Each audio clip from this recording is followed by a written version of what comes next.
So I have clients that have a PLOC still today at like 7, 8, 9%, versus people who would go and get a PLOC today might be in the double digits, right?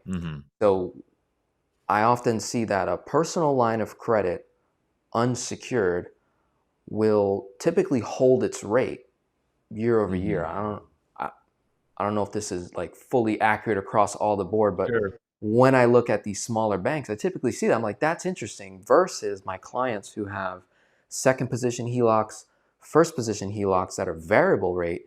It changes month to month. You know So what I find to be true with that, and sorry to cut you off no, you're good. again, Denzel. By the way, just give me that full permission if you need to. But no, in all seriousness, what I find to be true, and this is just my speculation. I have no data or evidence to back this up.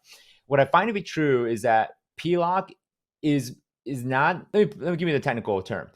A personal line of credit, a PLOC, is a portfolio loan. The bank doesn't trade it. They don't sell the HELOC. They don't. So what the banks do with most HELOCs, or at least first lien position, from what I know, is they'll lend you the first lien position HELOC and oftentimes sell the paper, so sell the debt on the actual HELOC over to a secondary market. They sell it to other bond investors. They sell it to Wall Street. They sell it to certain hedge fund companies that buy these types of loans because they are very lucrative.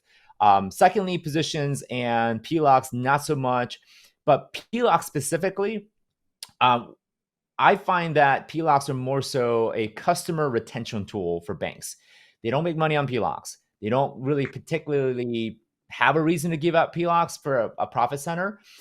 It really is kind of a loss leader for most banks, because the psychology there is, if they can give you a PLOC, and let's say they give you a $10,000 PLOC, the likelihood of you switching to another bank is not going to be high, because with the personal line of credit, say with a XYZ bank, you're going to have to get a checking account to even turn it into a cash. I mean, yes, you can go to the teller and say, hey, I want to write a check out of my personal line of credit without a checking account, but it's super duper inconvenient to do it that way. It is convenient to have a checking account and a personal line of credit in the same institution, right? And make those online transfers back and forth near instant. So most banks use a PLOC as a customer retention tool or a customer acquisition tool, because they can say, hey, come to our bank, we'll give you $25,000 personal line of credit, but right, to get the money out, you're going to have to open a checking account. It's a great retention tool for the banks as a business model. So I think the reason why you may have observed interest rates staying relatively the same for personal line of credit is because of that reason. Is, hey, we want to keep you as a customer. We don't want you to go shopping around. We want to keep your deposits, or we want you to come and deposit your money with us, because that's how the banks ultimately make their money. So yeah, it's an interesting observation, right? It doesn't necessarily help with accelerated banking strategy, but it gives you the psychology and at least behind the curtain, look as far as what the banks are doing. Gotcha. Yeah. So I like that.